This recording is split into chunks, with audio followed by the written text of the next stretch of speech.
in this mimer, there's actually pieces that are missing. Like at the end of the last paragraph, it says on the bottom of the page that there's like missing the connection, and also at the end of the mimer, we'll soon see that it doesn't really complete all the issues that we started. But L'Shleimus Heinyan will finish off this mimer and then go on to the new mimer. Ois Hey, top of page Yud. So the Rebbe continues after speaking about that there's Yored Yeradnu, that there's two types of descent. There's the descent of Golus Mitzrayim, and then there's the descent of the Gula, the Golus before the Gula Hasidah. And this also is represented by two types of descent of that, like by us, there's a descent into a level of speech and to the level of, before that, into the level of thought. In a similar way, there's a double ascent. There's the level of Anoichi Al Chogam Oloi, that they went out of Mitzrayim. In addition to that, there's another ascent of the Geula Hasidah, which also corresponds to thought and speech. The level of speech has to do with Malchus, that's the idea of Kriyas Yamsuf, that's one ascent. Then there's the level of the final ascent, the ascent when Mashiach comes, beyond and higher than the level of thought. That's the idea that Nahar Pras, the river was split. The idea of the river is the level of Bina, and that is a higher level of ascent. So now he just connects it to our parsha. This is what it says. These are the names of the Bnei Yisrael that are coming to Mitzrayim. It's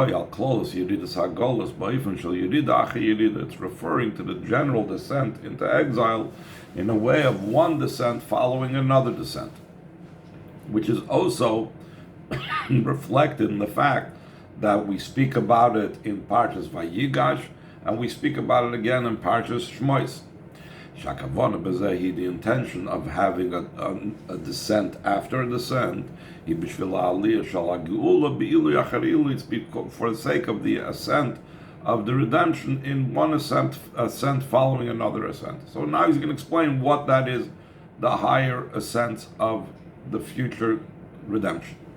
The idea behind this is like it's explained in Torah and parts of Ve'era. B'shara Hamuna and the Shara Hamuna of the Mittler Rebbe, she'inyan ha'golus nimshol le'ibur, that the idea of golus is likened to the pregnancy. The Chazal said,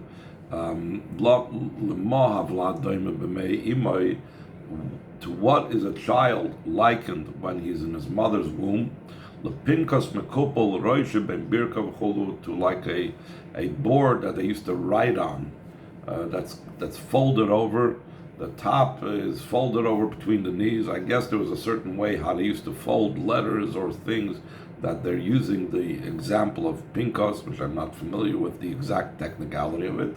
The same thing, the child's head is between his knees, and he's eating what his mother eats. In other words, he's going to explain, based on this mashal, what is the meaning of Golus, that we're likening Golus to a child that's in the mother's womb. The fetus has all the divisions of the limbs and organs. We're talking about there are knees and feet and head, so there's all these things, they exist. His head is folded over and lying between his knees. It doesn't serve any purpose whatsoever. In other words, the head, which should be the top of the body and leading the body, and it even should be feeding the person, doesn't do anything. He's eating from the mother, the head is down below. It's not serving any purpose, even though there is a head that's distinct from the knees. Being an agol, so it's concerning exile. This is saying that our signs we have not seen. What does that mean? There is the existence of signs, meaning there is the existence of godliness and the power and the signs and the indications and proofs of godliness. But we did not see it. Just like the head is there, but it's not functioning. The idea in avoida, what does it mean? I should say no or the head is not functioning. That he has belief in a complete and perfect way. He has a total belief and trust and faith in Hashem. He believes that the yesh, the existence, does not make itself. But rather, you give life to all. And not just life, because if you just talk about life itself, you could think, okay, the world exists and Hashem gives life to it. Just like the body exists, not thanks to the neshama. The neshama is only giving life to the body, but the body came from the parents. So right away he says, do not read just that Hashem gives life, al tikra machayel mahava. Do not read it just that he gives life, but like he's quoting the Pardes that says that he actually brings the world into being. And not only did he bring the world into being once upon a time, in such a way, like we say every day in davening, that he renews in his goodness every day, constantly, the world. And not only does he believe that Hashem renews the world daily, not only every day, but rather in every moment, the person is aware that in every moment Hashem renews the creation. And he's also aware of and he realizes that without Hashem's constantly renewing the creation, all creations do not have any existence whatsoever. Like the Alter Rebbe explains in Sharich V'Emunah at length, how for anything to exist, the Eibishter needs to constantly make it.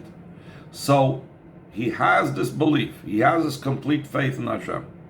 All this does not shine within him. It's an awareness in his belief, but it's not something that is alive by him.